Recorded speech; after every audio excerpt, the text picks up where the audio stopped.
Hey guys, today we are going to make a rough pattern. I'm going to make a cover for my office desk. It's a family heirloom. Don't want to paint it, don't want to alter it in any way. So I decided to make a cover to go over it. I took an old sheet. It's a cream color. I've got lots of whites and cream colors going on in this office space. So I'm going to make a rough pattern. I'm going to sew the finished cover. I'll show you the before, I'll show you the after, and then I will give you a final tour of my office for 2021. If this sounds good, keep watching. There's certainly nothing wrong with the desk. I just felt like it was too dark for the space. So all I'm doing right here, I'm pushing that fabric back up in under there. And it needs to be a little bit loose because it has to fit over the corners here. And I am just pinning it. I'm going to pin it all the way down once I have these two pieces lined up. I'll go all the way to the floor. I'll show you what I've got so far. I've got each corner pinned, and I did the same in the back. There. And all the way down there. Okay, so I decided that I was going to show this part. There are so many people that can so much better than I can. So I want to show you where I'm going to trim this off.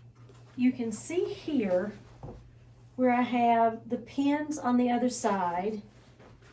There you go. I have this triangular piece left over. So I'm going to trim down probably an inch from where I have the pins in there, and that way I'll be able to turn that such that I have a little bit of a hem, I guess, if you will, underneath. We're going to trim off this excess, and we're going to do this on all four corners. So next I'm going to do one of the front corners where I have this really pretty scalloped edge with an eyelet trim. You want to make sure that your bottom edge is pretty straight, so you can kind of cut at a straight angle here. That's what I'm going to attempt to do anyway. Okay. Make sure all the other fabric is out of the way. And here we go.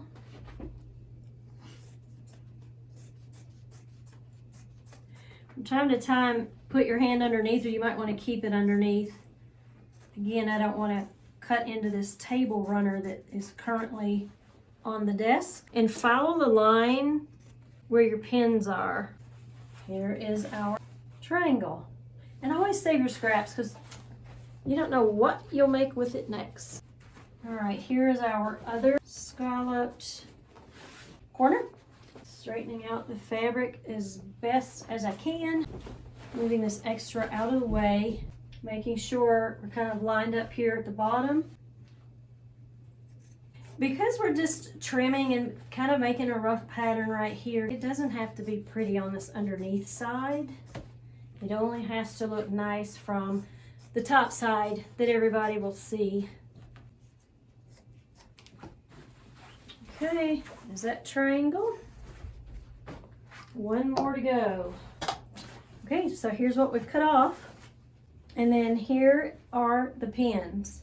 So we've got about an inch left right here for our seam.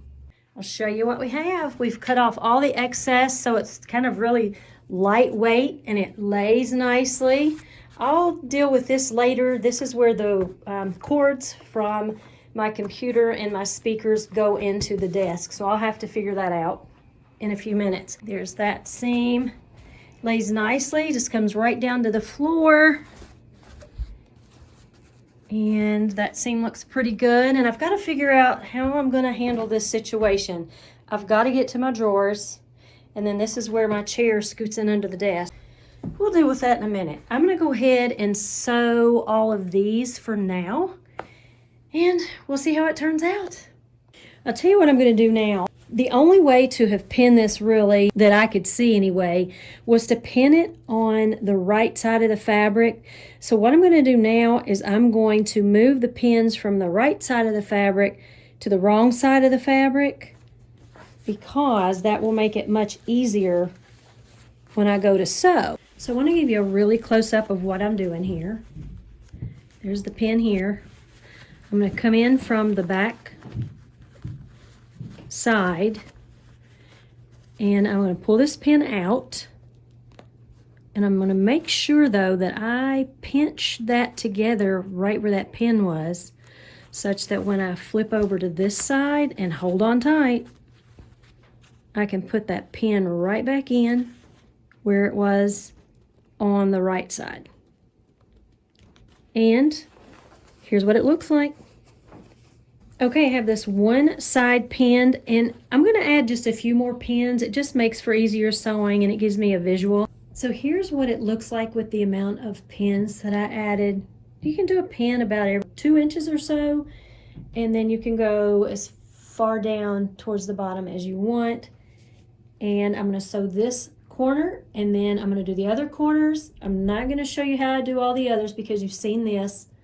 You'll see it in a minute when it's done. Okay, so I've got it pinned. I lifted it off the table. I wanted to make sure it would come off and go back on.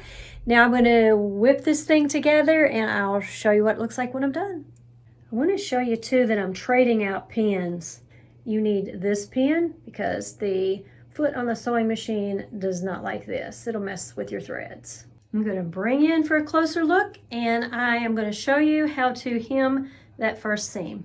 I'm assuming that you know a little bit about sewing. I don't want to go into a lot of detail. I really didn't mean for this to be a sewing tutorial, but I guess if I'm going to make a DIY project like this, I owe it to you all to show you a little bit. Make sure you've got the right thread. It's threaded in your sewing machine. You've got your bobbin full of the thread that you need. Okay, we're plugged in.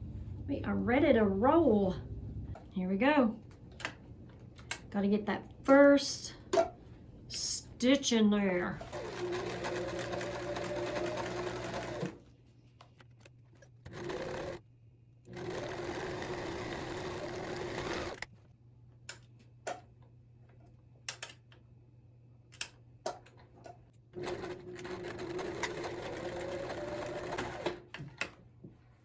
So remember the 1 inch seam that we had? That would be, this is extra. I trimmed that off so that now we have about a 1/4 inch to a 1/2 inch seam. And another thing I'm going to do, I'm going to double stitch all the way down here just to reinforce this because of taking it off and on to wash it. And I do that with everything that I sew. So those threads are going to be in there for dear life. So I'm just tying off these loose threads that were at the top. Although I reinforced it with a back stitch when I started, I still like to tie extra knots. So there is only one last hem that I have to make. That is the only side of this sheet that wasn't hemmed. So I'm going to put a quick hem in it and we'll be done.